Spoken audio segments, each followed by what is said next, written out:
So hello friends, स्वागत है आपका आपके चैनल फॉर्मेशन में। जैसा कि आप जानते हैं आपके थर्ड सेमेस्टर के एग्जाम आने ही वाले हैं। तो जो पेपर होता है उसमें सबसे पहले 10 क्वेश्चन होते हैं वो हमारे होते हैं शॉर्ट क्वेश्चन। अब शॉर्ट क्वेश्चन है, 10 क्वेश्चन है, एक क्वेश्चन 2 नंबर का आता है। इसका मतलब क्या हुआ, ये हमारे बहुत इंपॉर्टेंट होते हैं। कुल मिलाकर शुरुआत के 20 नंबर होते हैं, वो इसी से आता है। हम लोग आज इस वीडियो में वो क्वेश्चन डिस्कस करेंगे जो हर बार आए हैं और इस बार भी 99% चांस है कि आएंगे। अगर आप इसको देखते हैं तो बहुत चांस है कि आप अच्छे नंबर ले आए। थोड़ा बहुत शॉर्ट से कर लेंगे और थोड़ा बहुत लॉन्ग से आ ही जाएगा। अगर आपने अभी तक कुछ भी नहीं पढ़ा है तो पूरा पढ़ लेंगे या एक तरीके से देख लेंगे, और अगर पढ़ लिया है तो एक रिवाइज हो जाएगा। ठीक है, तो चलिए स्टार्ट करते हैं हम लोग यूनिट 1 से। क्या है पहला यूनिट 1 का पहला क्वेश्चन, पढ़ क्या रहे हैं, माइक्रोबायोलॉजी। तो पहला क्वेश्चन क्या होगा, what is microbiology and its branches. Microbiology क्या है और उसकी कौन कौन सी ब्रांचेस हैं। Branch of science that deal with study of small living organism lesser than 1 micrometre. क्या होता है हमारा ये, जो हमारी माइक्रोबायोलॉजी होती है वो हमारी साइंस की एक ब्रांच होती है जो कि क्या करती है, 1 माइक्रोमीटर से कम जो ऑर्गेनिज्म होते हैं उनकी स्टडी करती है, जो कि हमारे बैक्टीरिया और वायरस होते हैं। अब इसकी ब्रांच कौन कौन सी होती हैं, प्रोस्टियोलॉजी, माइकोलॉजी, बैक्टीरियोलॉजी और virology. Protistology study of protist, mycology fungi, bacteriology bacteria और वायरोलॉजी में वायरस। अब इनको याद कैसे करेंगे, इसके लिए एक ट्रिक है। क्या ट्रिक है, पीएम की बीवी माइक्रो पढ़ाती है। पीएम मतलब पी से protistology, M for mycology, B for bacteriology and V for virology. ठीक है, पीएम की बीवी माइक्रो पढ़ाती है, हमारा ट्रिक हो गया और माइक्रोबायोलॉजी हो गई। अब बात करेंगे सेकंड क्वेश्चन की। तो बोलता है difference between pharmaceutical microbiology and medical microbiology. क्या होता है हमारा फार्मास्यूटिकल माइक्रोबायोलॉजी और मेडिकल माइक्रोबायोलॉजी। तो study of microorganism used in production of pharmaceutical product. कोई भी हमारा माइक्रोऑर्गेनिज्म जो हमारा फार्मास्यूटिकल प्रोडक्ट के प्रोडक्शन में काम आएगा तो उसको हम लोग क्या बोलते हैं, फार्मास्यूटिकल माइक्रोबायोलॉजी। और जब वो हमारी साइंस की ब्रांच जब हमारा किसी डिजीज का डायग्नोसिस होगा, ट्रीटमेंट होगा, तो उसको हम लोग बोलेंगे मेडिकल माइक्रोबायोलॉजी। ठीक है, अब क्वेश्चन नंबर 3 हमारा क्या बोला है, difference between eukaryotic and prokaryotic cell. क्या होता है, जो हमारे ईकैरियोटिक सेल होते हैं इसमें ना ही सेल मेम्ब्रेन, ना न्यूक्लियस और ना ही ऑर्गेनेल हमारी फुल डेवलप नहीं होती हैं। जबकि प्रोकैरियोटिक में क्या होता है, जो सेल मेम्ब्रेन है वो तो डेवलप हो जाता है, पर जो न्यूक्लियस और दूसरे ऑर्गेनेली हैं वो डेवलप नहीं हो पाते। जैसे एग्जांपल बैक्टीरिया और यूकैरियोटिक में फंगाई, एल्गाई। देखिए एग्जांपल लिख के आइएगा तो क्या होता है, जो हमारे नंबर होते हैं बढ़ने के चांस रहते हैं। फोर्थ क्वेश्चन हमारा डिफाइन पास्चराइजेशन। ये इन्वेंट हुआ था बाय लुइस पास्चर। इसमें क्या होता है, in this process milk is treated at 62.8 degree Celsius for 30 minute. क्या करते हैं, दूध को हम लोग गर्म करते हैं घर में, जैसे वही होती है पास्चराइजेशन। ठीक है, 30 मिनट के गर्म करते हैं, सारे माइक्रोब मर जाते हैं। हमारा फिफ्थ क्वेश्चन है डिफरेंस बिटवीन फ्लैजिला एंड पिली। क्या होता है, ये दोनों हमारे एक बैक्टीरिया के पार्ट होते हैं। फ्लैजिला हमारा लॉन्ग थिक हेयर होता है, पिली हमारा स्मॉल और थिन हेयर होते हैं। फ्लैजिला का साइज 50-20 नैनोमीटर और पिली का 8 to 10 नैनोमीटर। अब काम क्या होता है इन दोनों का, तो फ्लैजिला जो होती है वो बैक्टीरिया को सिग्नल देती है, और जो पिली होती है हमारी ये क्या करती है, एक बैक्टीरिया से दूसरे बैक्टीरिया जुड़ने का काम करती है। ठीक है, मानिए जैसे हमारी ये हमारी पिल्ली है, एक हमारे स्ट्रक्चर, ठीक है, ये हमारे एक बैक्टीरिया, ये एक बैक्टीरिया आएगा, आपस में जुड़ जाएगा इसकी वजह से। ठीक है, नेक्स्ट हमारा 6th क्वेश्चन है what is total and viable count. Total count क्या होती है, ऑल बैक्टीरिया लिव और डाइड काउंटेड। जिसमें हमारे बैक्टीरिया होंगे, जिंदा होंगे या मर गए होंगे, सारे काउंट किए जाएंगे। 2 मेथड से किए जाते हैं, काउंटिंग चैम्बर और इलेक्ट्रॉन काउंटर। वायबल में क्या होगा, बैक्टीरिया विच आर अलाइव, जो हमारे बैक्टीरिया जिंदा होंगे वही हमारे काउंट किए जाएंगे, बाकी नहीं किए जाएंगे। मेथड कौन से होते हैं, plate method and membrane filter count. 7th question है हमारा what is growth curve. Graph plotted between time phase and growth of bacteria. ठीक है, टाइम फेज और ग्रोथ ऑफ बैक्टीरिया में होता है जो, उसको हम लोग बोलते हैं ग्रोथ कर्व। क्या होता है ये बताते हैं आपको। इसके 4 फेज होते हैं, लैग, लॉग, स्टेशनरी, डेथ। अब क्या होता है समझते हैं। क्या होता है, ये हमारा चार्ट है, जहां से हमारा कोई एंटीबायोटिक चालू करेगा ये हमारा फर्स्ट होगा, जब बढ़ना चालू करेगा सेकेंड फेज, ये एक phase, third phase stationary phase होता है जहां पे कोई भी एक्टिविटी नहीं करता है हमारा बैक्टीरिया, और फोर्थ फेज डेथ फेज, जब क्या करेगा, गिरने लगेगा किसी भी एंटी माइक्रोबियल किसी की वजह से। ठीक है, गिरने लगेगा। स्टार्ट हुआ, बढ़ा कस के, स्टेशनरी रुका है, डिक्लाइन हो गया। ठीक है, अब हमारा 8th क्वेश्चन आएगा difference between DNA and RNA, ये अक्सर पूछा गया, पूछ भी सकता है आपसे। डीएनए क्या होता है? डबल स्टैंडर्ड होता है। आरएनए हमारा सिंगल स्टैंडर्ड होता है, पता ही होगा। डीएनए हमारा क्या करता है? जेनेटिक इंफॉर्मेशन जो होती है उसमें डीएनए में स्टोर होती है, और आरएनए में स्टोर होती है, ठीक है। अब हम लोग बात करेंगे हमारे 9th और लास्ट क्वेश्चन की, यूनिट 1 की, हेट्रोफोबिक बैक्टीरिया।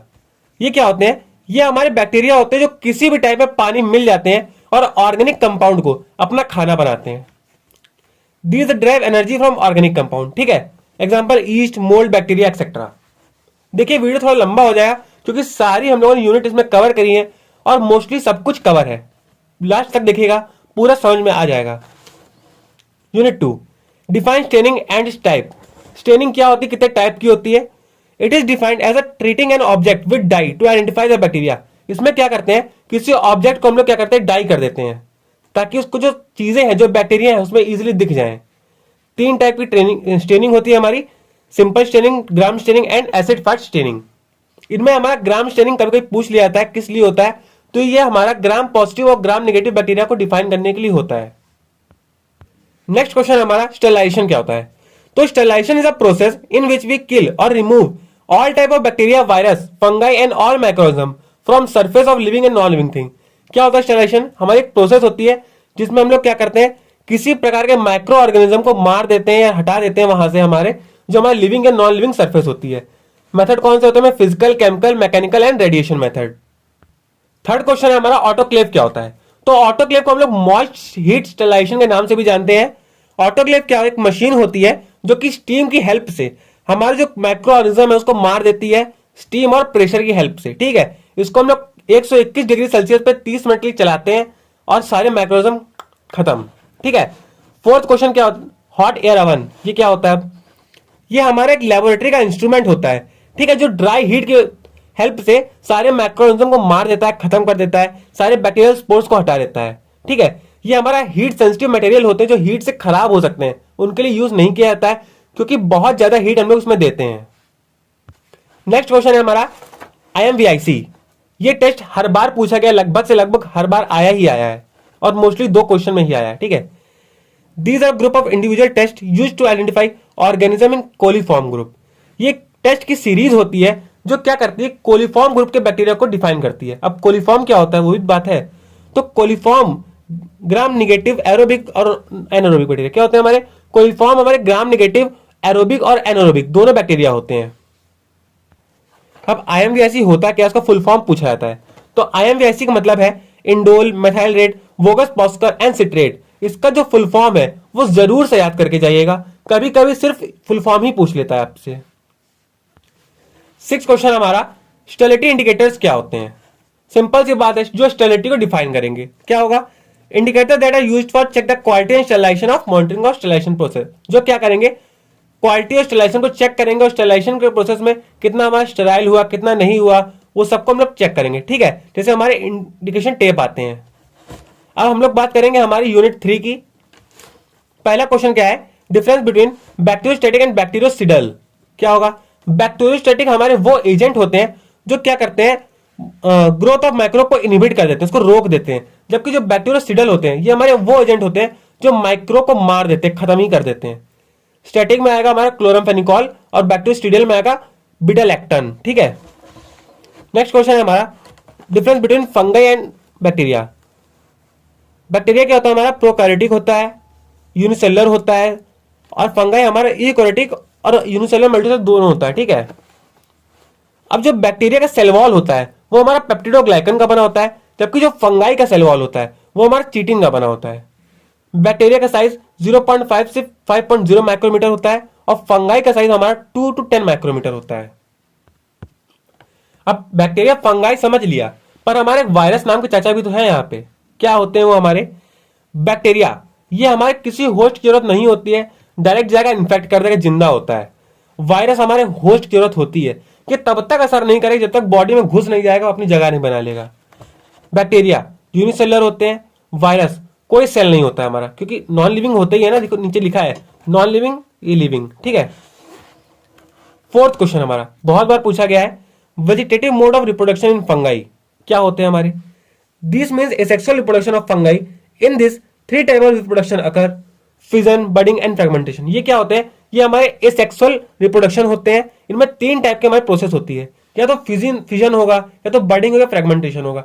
फिजन में क्या होता है? मानिए हमारा एक बैक्टीरिया है, वो टूट के एक बैक्टीरिया 2 बन गया, उसको हम लोग बोलेंगे फिजन। और बडिंग में क्या होता है?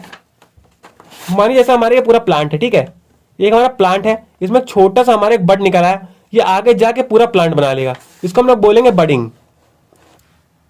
अब नेक्स्ट क्वेश्चन है हमारा, डिसइंफेक्टेंट क्या होते हैं?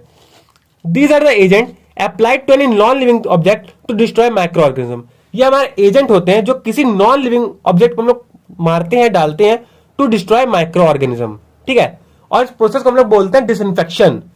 एग्जाम्पल कौन से हो सकते हैं? फिनॉल हो गया, इथेनॉल हो गया, ये सब यूज होते हैं।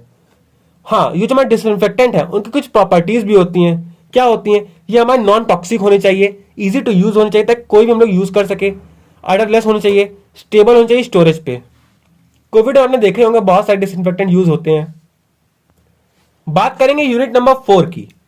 ये क्या होता है? इसका पहला क्वेश्चन है, माइक्रोबियल एसे क्या होता है? बहुत बार पूछा गया है, लॉन्ग में पूछ लेता है आपसे, पर शॉर्ट में पूछा गया है कभी कभी। It is a type of biological test determine potency of compound. क्या करते हैं हम लोग? किसी भी कंपाउंड का बायोलॉजिकल टेस्ट करते हैं bye micro organism. Micro organism लेते हैं, उसमें हमारा कोई भी कंपाउंड डालते हैं, कब मरा, कितना जिंदा रहा, ठीक है। माइक्रोबियल एसे विटामिन और एंटीबायोटिक इसके एग्जाम्पल है। अब source of contamination in an aseptic area. Aseptic area हमारा क्या होता है? एक बहुत ही ज्यादा हमारा स्पेसिफाइड एरिया होता है। क्या होता है इसमें? इंप्योरिटी इन रॉ मटेरियल। किसकी वजह से कंटामिनेशन हो जाएगा? इंप्योरिटी रॉ मटेरियल में। लैक ऑफ ट्रेनिंग होगी, जो बंदे काम कर रहे हैं उनको ट्रेनिंग नहीं होगी। Inadequate sterilization standard. ईटिंग और drinking like malpractice in storage area. खा पी रहे हैं लैब में यार, सिंपल सी बात है, कुछ ना कुछ बैक्टीरिया आ ही जाएगा। हाँ, तो एसेप्टिक एरिया क्या होता है? वो हमारा एक एरिया होता है जहां पे हमारे बहुत ज्यादा हाई स्टैंडर्ड्स रखे जाते हैं फॉर द स्टरलाइजेशन, ठीक है, क्योंकि वहां क्या होता है, हमारी जो ड्रग्स होती हैं वो बनती हैं। Third, MIC, minimum inventory concentration. कितने कम से कम अमाउंट में माइक्रोबियल एजेंट में हमारा जो माइक्रो ऑर्गेनिज्म है वो मरा। नाम समझ में आ रहा है, मिनिमम इनहिबिटरी रोकना, कॉन्सेंट्रेशन, कितनी कॉन्सेंट्रेशन है, ठीक है। It is the lowest concentration of anti microbial compound to inhibit the growth of micro organism, ठीक है। कम से कम कॉन्सेंट्रेशन जो हमारे माइक्रो ऑर्गेनिज्म को मार दे। Use to access new disinfectant, preservative and antibiotic. नए डिसइंफेक्टेंट बनाने में, प्रिजर्वेटिव में और एंटीबायोटिक बनाने में MIC का यूज होता है। Different type of phenol coefficient test. ये हमारे 2 टाइप के होते हैं, रिडल वॉकर और चिक मार्टिन। फिफ्थ हमारा लैमिनार एयर फ्लो। ये क्या होता है? ये हमारा डिवाइस होता है use to sterilise the equipment and material lab. जो हमारे लैब के इक्विपमेंट होते हैं और मटेरियल होते हैं सारे, हमारे ग्लास स्लाइड हो गया, हमारा स्पैचुला हो गया, कुछ भी हमारा होता है, इसके अंदर हम लोग रख देते हैं और स्टरलाइज कर देता है with the help of UV रे एंड हेपा फिल्टर, ठीक है। ये 2 टाइप का होता है, या तो हॉरिजॉन्टल और वर्टिकल। ये तो ऐसे सीधा सीधा होता है या हमारा हॉरिजॉन्टल हो सकता है, ठीक है। अब एक क्वेश्चन हमसे छूट गया था पहले वाले में, फर्स्ट यूनिट का, difference between yeast and mould. क्या होता है? यीस्ट क्या होता है? सिंगल सेल माइक्रोऑर्गेनिज्म होते हैं और मोल्ड हमारे मल्टी सेलर होते हैं। यीस्ट में हमारा प्रोड्यूस एसेक्सुअली, कोई सेक्सुअली नहीं होता, और मोल्ड में हमारा सेक्सुअली और सेक्सुअली दोनों होता है। अब बात करते हैं हम लोग हमारी लास्ट यूनिट, यूनिट नंबर 5 की। पहला क्वेश्चन, माइक्रोबियल स्पॉयलेज। नाम समझ में आ रहा है, किसी भी फार्मास्यूटिकल प्रोडक्ट का spoilage due to microbial contamination, इसको हम लोग बोलते हैं microbial spoilage. Spoilage of any pharmaceutical product due to microbial contamination and then after not use. Microbial contamination हो जाए किसी प्रोडक्ट में और उसके बाद उसको यूज ना कर सके तो हम लोग बोलते हैं microbial spoilage. Example, microbe such as bacteria, fungi, ठीक है। फैक्टर अफेक्टिंग माइक्रोबियल स्पॉयलेज, कौन कौन से हो सकते हैं हमारे फैक्टर्स जो स्पॉयलेज को अफेक्ट करें? लैक ऑफ न्यूट्रिएंट, न्यूट्रिएंट ना मिले, oxygen, pH, water, temperature, pressure, इनमें से कुछ भी ना मिले तो माइक्रोब आएगा, और माइक्रोब आएगा स्पॉयलेज होएगा, प्रोडक्ट हमारा यूज नहीं हो सकता है फिर। थर्ड हमारा सेल कल्चर क्या होता है? बहुत इंपॉर्टेंट है, हमसे 10 नंबर में भी पूछ सकता है ये, पर यहाँ 2 नंबर के हिसाब से देख लीजिएगा आप, 10 या 7 में आ सकता है आराम। सेल कल्चर बहुत बड़ा टॉपिक हो जाता है ये आगे जाके। सेल कल्चर, सेल कल्चर क्या होता है, उसके न्यूट्रिएंट कितने होते हैं, क्या रिक्वायरमेंट होते हैं, ये सब होता है, बहुत 10 नंबर में खिंच जाता है आराम से। सेल कल्चर, सेल कल्चर और टिश्यू कल्चर। टिश्यू कल्चर नाम से आ सकता है। सेल कल्चर और tissue culture is a process by which cells are grown artificially under control environment. क्या करते हैं हम लोग? कोई अगार वगैरह की प्लेट लेते हैं, मोस्टली अगार की ही लेते हैं, अगार की प्लेट लेते हैं हम लोग, उसमें कुछ अपने न्यूट्रिशन डालते हैं, उसको हम लोग क्या करते हैं, कल्चर करते हैं। फिर कल्चर करके कोई हमारा बैक्टीरिया मिलता है हमें, उसको हम लोग अगले साइंटिफिक पर्पज के लिए यूज करते हैं। ठीक है, एप्लीकेशन किस लिए आता है, drug development, drug testing, vaccine production और जीन थेरेपी के लिए यूज करते हैं उसको। फोर्थ, एंटी माइक्रोबियल एजेंट, ये हमारे वो एजेंट होते हैं जो किसी भी माइक्रो ऑर्गेनिज्म को मारते हैं या सप्रेस कर देते हैं उसकी ग्रोथ को। ठीक है, जैसे हमारे एंटीबायोटिक हो गए, डिसइंफेक्टेंट हो गए। हाँ, लास्ट है हमारा structure of bacteria and bacteriophage. इसके स्ट्रक्चर हमारे पूछे गए, कई बार बना के जरूर जाइएगा। और हमने जो लॉन्ग क्वेश्चन दिए थे पहले और जो शॉर्ट क्वेश्चन दे रहे हैं, अगर आप उन दोनों को पढ़ लेते हैं तो हम लोग गारंटी लेते हैं कि आप पास होंगे ही होंगे, कम से कम पास तो हो ही जाएंगे। और अगर आपने पूरा वीडियो देखा है वाला, तो कम से कम इतना आ गया होगा आपको कि आराम से लिख सकते हैं आप। ठीक है, तो मिलते हैं अगले वीडियो में। Thank you.